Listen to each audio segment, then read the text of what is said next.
What makes a great leader great? How do we create a high-performing team? And when we say leader, we mean everyone, because everyone is leading their own life. Will yours be a life by design or a life by default? Those are the big questions, and this podcast will answer them. Welcome to the Becoming Your Best podcast, where we help you apply the 12 principles of highly successful leaders, because great leaders will produce great results.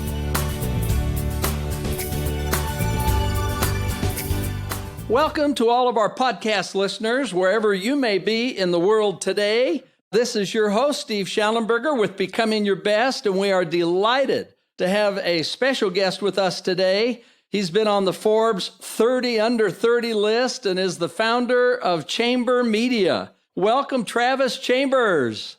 Hey, I'm really happy to be here. Thank you. Yeah, we're so excited to have you. And before we get started today, I'd like to tell you a little bit more about Travis. As I mentioned, he is a Forbes 30 Under 30 lister and the founder of Chamber Media. This is a 30-person growth and video agency that has tripled the revenues of 4 multi-million-dollar DTC companies, driven $300 million in tracked revenues, and garnered 400 million views across Facebook and Google channels. Way to go, Travis. Hey, thank you. I put on my helmet and I try really hard. Yeah, well, that's not easy to do, and we're excited to hear more about it. Well, for the benefit of our listeners today, Travis, tell us about your background, and especially including any turning points in your life that may have led you to where you're at today and have had a big impact on you. Yeah, so I had a very tough mother, super tough. One of our employees is a Marine, and he was telling me about some of the things they do in the Marines, and I said, well, that sounds a lot like my childhood. And I've had a very generous, kind father who mentored me in, well, he was a senior director at Monsanto. He took Roundup from a $50 million brand to a $1 billion brand as at the sales role. Sadly, he's got Parkinson's and cancer now from exposure to that. His influence, I basically had a mentor my whole childhood. He would have me in conference calls for shareholder meetings for this huge conglomerate, and I would hear sales pitches and stuff. So I really got mentored really well. And then when I was 26, I was kind of climbing the ladder like he kind of taught me to do, which is what he did, working 70 hours a week or so. And he got cancer and Parkinson's, and, he got both of those from Roundup. So his job was killing him, literally. Yeah.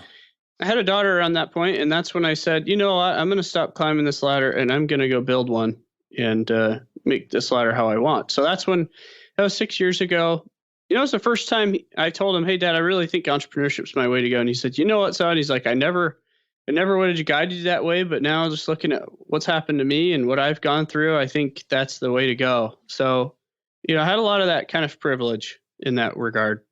Well, that's a great background. What a mix, isn't it? Have a good, strong, focused mom and a dad that can be an inspiring mentor, all packaged in the one. Great going. I know. I owe them both a lot. That's for sure. And my wife is, I'm from San Francisco Bay Area, as we were talking about before we got going. My wife is from the southeast corner of Idaho. She was raised on a big ranch there, but they had a huge Monsanto factory. And man, I'll tell you, it's a controversial company, but a huge company. And they have pulled a lot of stuff out of the earth there and have huge mounds. We'd go by and watch the molten dumpings of the tailings. And those are mountains right now of what they've created. And very interesting. Well, your dad was right in the middle of that. Quite a run. It's so weird because they saved millions of lives in third world countries from crop failure, but then they slowly killed millions of people in first world countries. Yep. Due to exposure. My dad's got a lot of smoking gun emails of cover-ups. He's in a class action lawsuit. I don't know if he'll live long enough to see it, but I think the day of reckoning is going to come for him. Well, let's shift the subject here a little bit. How did you get into social media ads? So as you chose your company and the area where you wanted to be an entrepreneur, what led you down this pathway? So I always was interested in video. I had one of those, you remember those VHS cameras that we all had in the 90s? Sure. I used to duct tape that to the top of my helmet. We'd go make motorcycle movies with it. And I broke one of those. I got in pretty big trouble for that. That was a whole summer of work to pay for that. But I was always into video, but then I was told to go the sure route. So I went the sure route. I went to journalism. And at the time I was about to graduate in journalism, public relations, that industry just completely died. The internet killed it off. And fortunately, I saw the writing on the wall and I said, I really should go into digital marketing because, journalists are not making anything. They're all losing their jobs. And I always kind of wanted to be in video and be into creative. And I ended up, it was only 2% of all ad spend in the United States at that time in 2009 was on digital. So it wasn't a clear path that this was going to become a big thing, but I put all my eggs in that basket. And I'm really glad I did because just last year, digital spending overtook TV, radio, and print. And interestingly enough, too, what just happened last month is consumption of media on the internet just overtook all non-internet media consumption. So our business has kind of grown at a similar trajectory as this internet media consumption overall has grown. Well, it's an exciting field. Tell us, how are companies using social video ads to grow? Yeah, so it's so new and it's changing all the time. And what we've seen is when companies really know how to make good video ads, they can get a lot of really good performance there. You've got a lot of companies now that are spending millions of dollars a month, even mid-sized companies that aren't even in the Fortune 1000. They're spending millions a month or 500,000 a month in ad spend. We've really studied and figured out what kind of video ads you need to make in order to get performance. And, the old way is you drive traffic. You get the cheapest traffic you can, get as many people as your website as you can, and hope your website can convince them. But the truth is people don't like to read. They really want to see video, and clicks are more expensive than views. And so what we found is by having anywhere from 5 to 20 different videos running in your ads, you can get a lot better performance out of those efforts. Right. And so it sounds to me, Travis, like you've got some major companies out there really spending a lot of money each month on ads. And that video really makes it more interesting and attracts more attention. And so it's not just one video, they have multiple videos that are helping increase awareness. Is that what you're saying?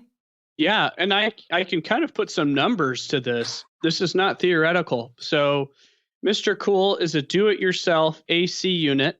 It's a great product, and it takes about 4 or 5 hours to install. On average, these units cost about $1,500, and that's a hard product to make interesting.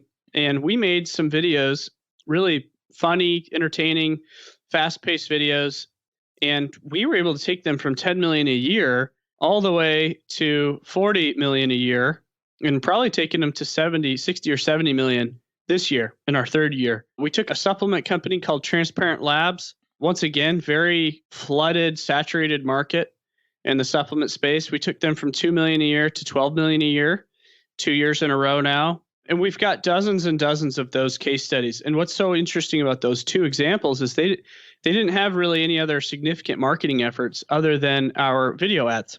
Right. And what does this mean to the smaller shop, the smaller company that may not be yet expending funds in this area, but it's something they ought to consider? How can they ever afford to get into this? So you got to have the inventory runway to do this. And I would never recommend a company getting into it unless you've got about $4,000 or $5,000 to put into ads, because there's kind of some economies of scale there. The machine learning in Facebook, it needs enough data to really optimize. And so if you could save up $4,000 or $5,000, you can make really good video ads on your iPhone. You don't need to have high-end production equipment. You just need to be very resourceful, very creative. I would recommend, if you're going to spend any money on creative, spend it on a writer, a really good creative who can concept and write for you. And if you're really tight on money, have them write you a script that's low budget and a whole bunch of them, and shoot that on your iPhone. It doesn't matter if the audio is good. Doesn't matter if the resolution's good. All that matters is the story and how compelling your sale and your pitch is.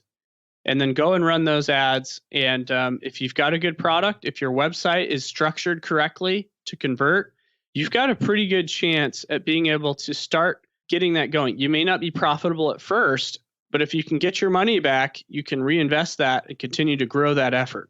Okay, well, that is great advice for our listeners. So what you're saying, Travis, is even if you're a startup or if you're a relatively new company and you're getting established and really trying to grow your brand, there's a place for everybody. There's room for everybody in this approach. There is room for everybody. Now, if you're just teeny, if you've got a few $1,000s of inventory, you only have a few $1,000s to put into ads, and you've got no creative, I would not recommend it. If that's the case, I would probably do Google search first, because there's already people who are looking for your product. And I would do the more organic grassroots efforts. I would focus on an organic social media following on Instagram, try to get some reach on TikTok. It's a really easy place to get a lot of views right now.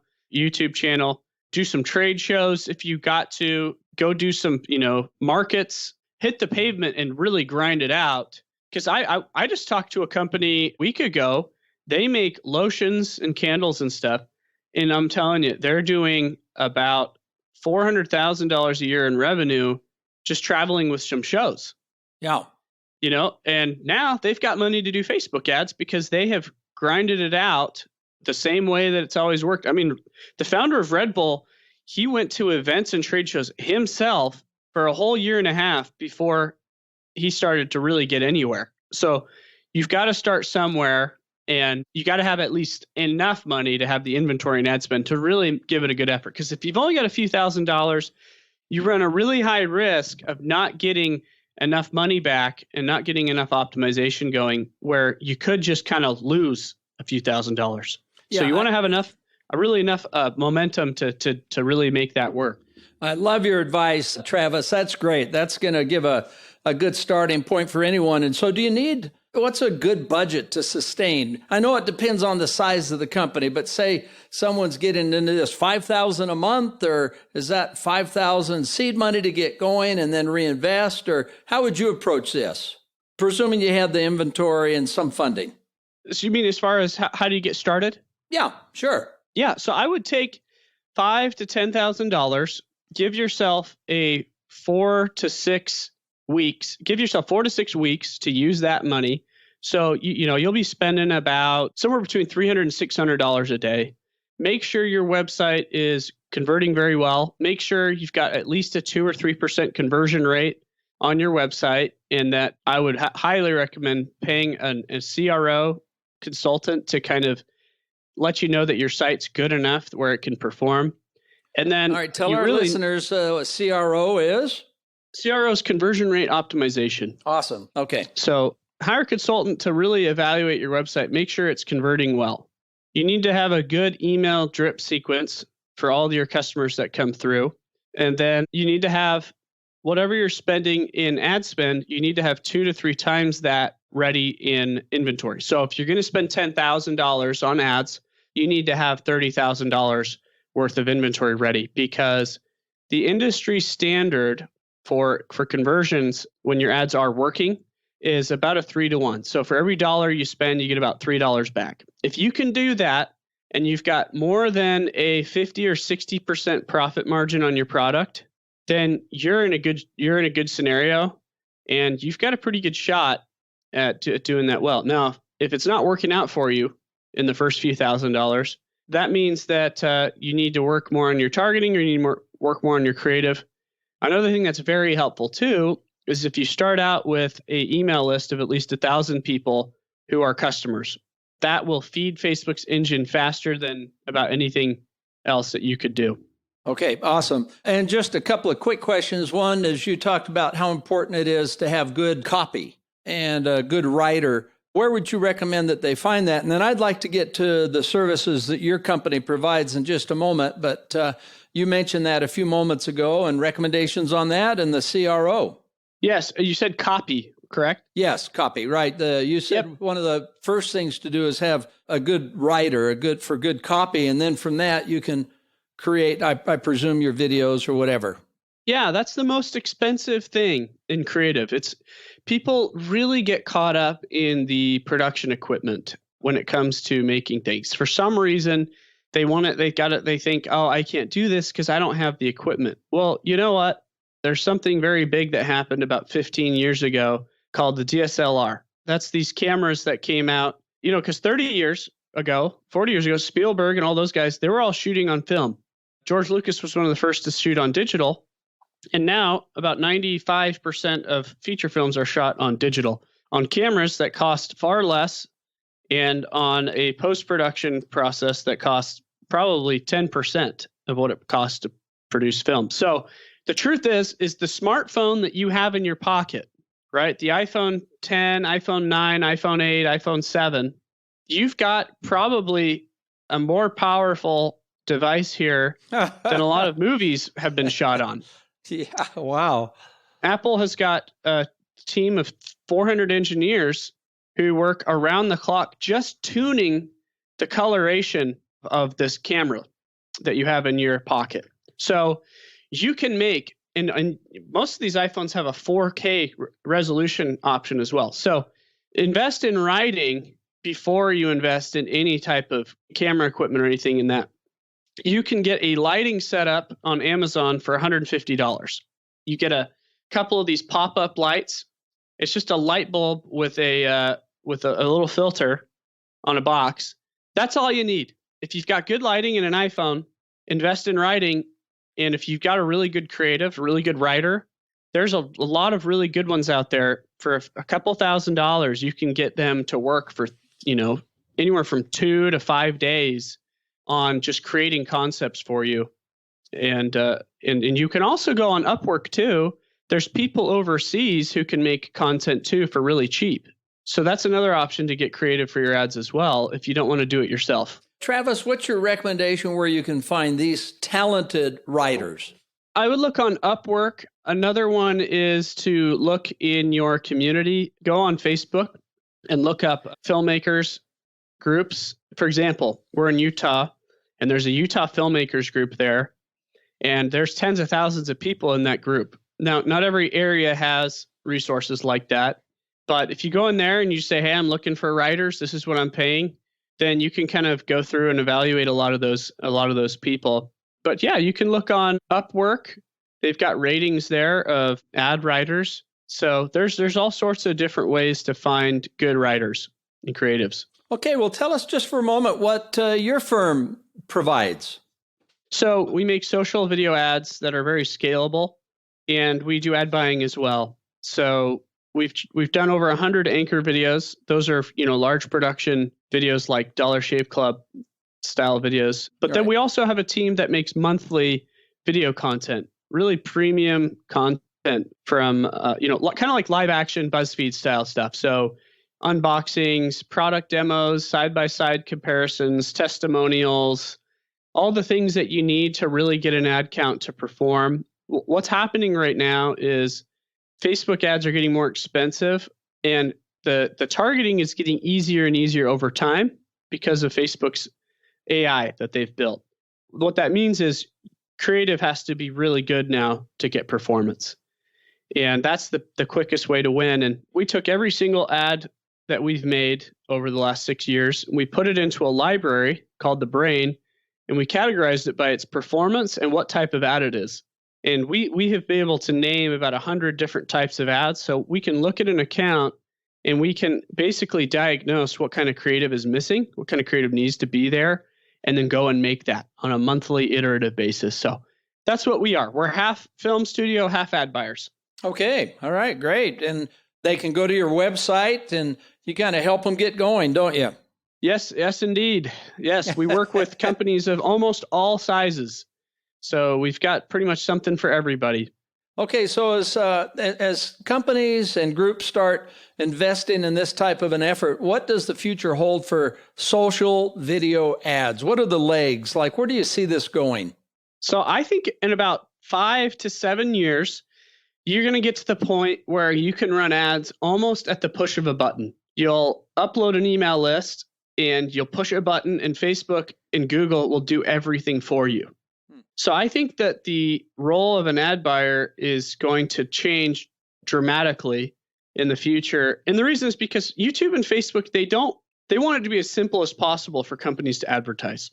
They want their algorithms to do all the work. So that's going to happen. So what that means is a majority of the work in this industry is going to be on creative. It's going to be on writing. And this goes in line with what all the futurists are saying. Robots are going to replace quantitative jobs, and the creative jobs will still be left. And that's what I'm saying. This thing's going to turn very robot heavy very soon. And the poets and writers and comedians are going to all still be in business because they know how to make things that robots can't make. And that's where we're staking our future. And that's the biggest change that I think is going to happen in the next 5 to 7 years. Oh, that's fascinating. And so you may have already talked about this, Travis. Like, how do you approach the creative process and figure out what to make? Yeah, so there's all sorts of tricks that you can use for creative and to really figure out what to make. One of the best ways is to look at what your competitors are doing. There's a website that you can go to. It's the Facebook Ads Library.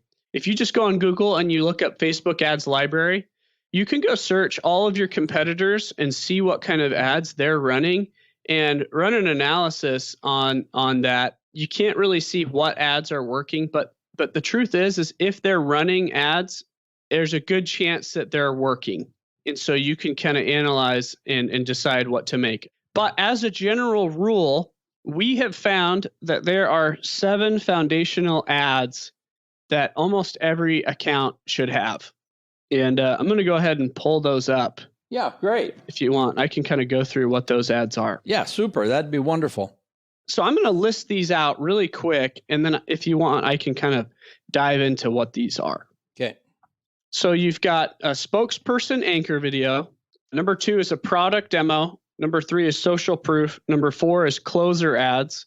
5 is case study. 6 is lifestyle. And 7 is unboxing. So a spokesperson anchor video is like the Dollar Shave Club video. They were one of the first ones to do it, them and Old Spice, where you've got a really compelling spokesperson who's telling you to buy, he's entertaining, and he's keeping your attention.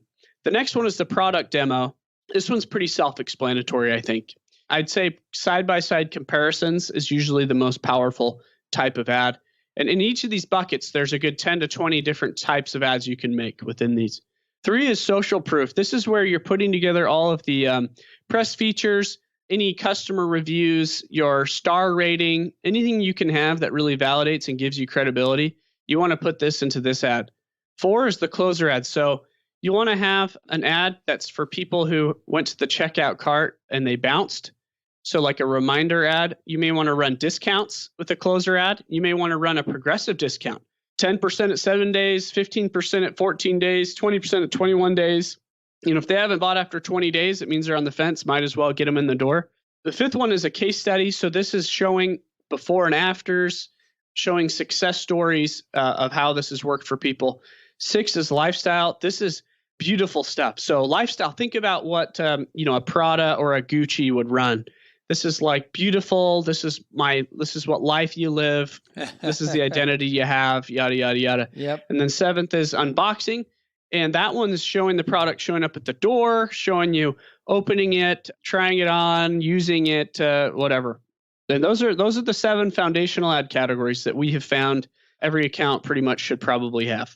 Okay, that's terrific. And how do you use these together? Like, do you use them progressively on the social media sites, or once somebody gets into your funnel, you use them in the funnel, or how do they work together? So usually you want to find out which of these works best with prospecting. So the spokesperson anchor videos typically work the best because they're very entertaining. They've got better writing, higher production value. They've really got people's attention. Once you get someone to watch 10 or 20% of your video, then you can retarget them because they've basically told you that, oh, I'm interested in this. So those often are really good for what we call prospecting. That's the very first touch point. Then after that point, you're trying to just figure out which other ads to run. And so you got to figure out, and you could try this different ways, but you want to figure out what is your second touch point. Is it a testimonial? Is it a side-by-side comparison? Is it a social proof video? And then usually the third touch point you want to run is usually those closer ads and those case studies. It's stuff that's really quick, very compelling, just trying to get you to take that action. So it's a matter of really trying to figure out where all these work together, which just requires a lot of trial and error and a lot of testing. Okay, well, that's terrific. And what are the social media platforms that companies should focus their attention on? So I usually recommend you want about 60 or 70% of your spend to be on Facebook. You want about anywhere from 20 to 40% of your spend to be on Google. So Google search and YouTube. And then the rest you want to put into experimental categories in other places. That may be Pinterest, TikTok, Bing, any of those other platforms. What I always tell people is you want to treat Facebook like TV. Facebook is the one social platform where people are going there to see baby photos. They're going to see what people from high school are doing. So you're able to kind of interrupt that experience just like a TV commercial. So you can reach a broad level of people. And Facebook has data on who everyone is. Facebook knows their credit card purchases. They know where they travel. They know where they're going on vacation. They know whether they own a house or not. They know if they've got kids or not. I mean, it's really creepy. Facebook's got more data than anybody. And so you could target people based on who they are and not necessarily the actions that they're going to take. And then YouTube and Google is where you can reach people based on what they're searching, based on what they're interested in, what kind of videos they're watching, and they really work together. The more you spend on Facebook, the more you're able to spend on Google. Got it. Okay, great. Now, notice you didn't mention LinkedIn. LinkedIn's a great place too. LinkedIn is definitely a place for B2B. We invest quite a bit ourselves into LinkedIn, and so it's very expensive, and they don't have retargeting yet. But evidently retargeting is about to come out. So I think LinkedIn is going to become much more popular as time goes on. All right. Well, this has been a fascinating, terrific interview today. Any final tips you'd like to leave with our listeners before we sign off? It's been great. I just say you just got to put pen to paper and just go for it. If you even look at our own ads we made, they're pretty thrown together, but thrown together is better than not doing it. And I imagine that's one of the characteristics in your book is people who self-actualize, they take action. Done is better than perfect. Yeah, you got it. All right, Travis, this has been wonderful. How can people find out about what you're doing? You go to Chamber Media, www.chamber.media. There's no S there. You can also follow me on LinkedIn, just Travis Chambers on LinkedIn. I'm very active there. And those are probably the two best places. Well, great. Well, thank you, Travis, for being part of this show today. It's been so innovative, productive, stimulating, and inspiring. So way to go. Hey, thank you very much. All right. We wish you the best in all that you're doing. And to all of our listeners, never forget, every single day you are making a difference. And as you focus on simply becoming your best, maintaining this mindset, building your skill set, that is exactly what happens. And you bless everybody in the process. It's been great here being together with Travis. This is Steve Schallenberger with Becoming Your Best Global Leadership, wishing you a great day. Thank you for listening. Would you like help to apply the 12 principles of highly successful leaders in your life, in your family, or in your organization? Call us today at 888-690-8764 to speak with a helpful representative to evaluate your situation and how we can help. Or you can visit becomingyourbest.com. Whether it's a corporate training event, keynote, workshop, trainer certification, or personal coaching, it would be our pleasure to serve your needs. Once again, call 888-690-8764 or visit becomingyourbest.com today.